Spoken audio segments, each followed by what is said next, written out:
Meron po tayo ngayong biglaang house viewing. Galing pa daw Bulacan yung ating client. Nag-a-attend ako kaninang parent orientation. May nag-notify sa aking message na gusto raw magpa-viewing. Galing pang Bulacan. Biyahe na daw sila. Tapos ito, habang kami pinapasayaw dito sa school. Pero enjoy naman ng mga mommies.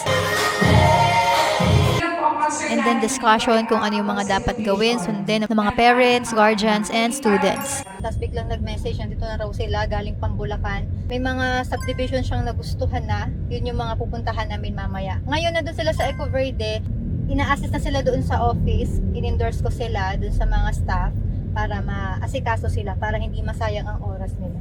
Tapos yun, dahil nga wala naman talaga kaming usapan na oras na sila magpapa-schedule ngayon, di siya nagpa-schedule, bigla na lang nag-message. Willing naman daw silang maghintay. Hello ma'am, good morning po. Thank you po.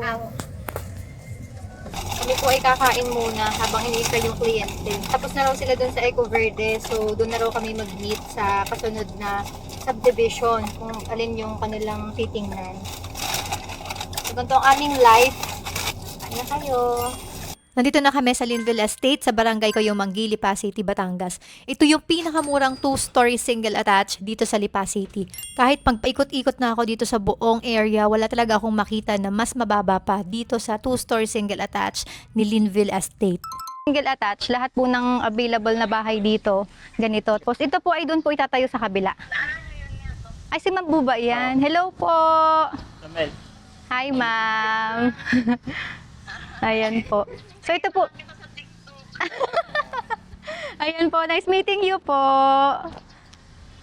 Nice meeting you ma'am din. Opo. Kamusta po pala sir doon sa kabila? Okay naman? Okay din po doon. So yan po. Mas malaki lang po ang lote dito compare po doon. Pero doon po may community na. Mas ang lote nyo po ay mula dito hanggang dito. Ang sukat ng lote nito ay 80 square meter and the floor area is 50.8 square meter. 2.7 talaga yung bahay na to. Pero meron tayo ngayong promo discount na 250,000 kaya 2.5 million na lang siya. Ang inyong down payment ay 150,000 at installment po yan. 6,000 ang reservation fee at ang ilo-loan natin kay Pag-ibig ay 2,350,000. Kung ma-approve ka for 30 years, nasa 14,000 plus ang iyong monthly amortization. Dapat meron kang at least 42,000 monthly income para ma-qualified ka for the housing loan. Sige po, akit po tayo.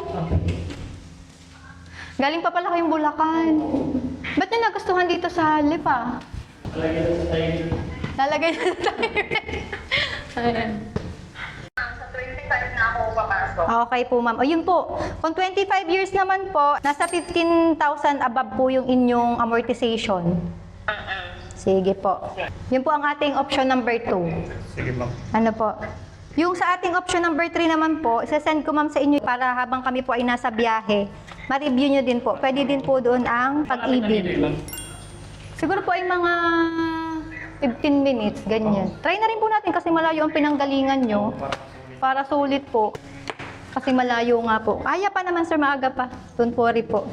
Part 2 yung kanilang mga susunod na options.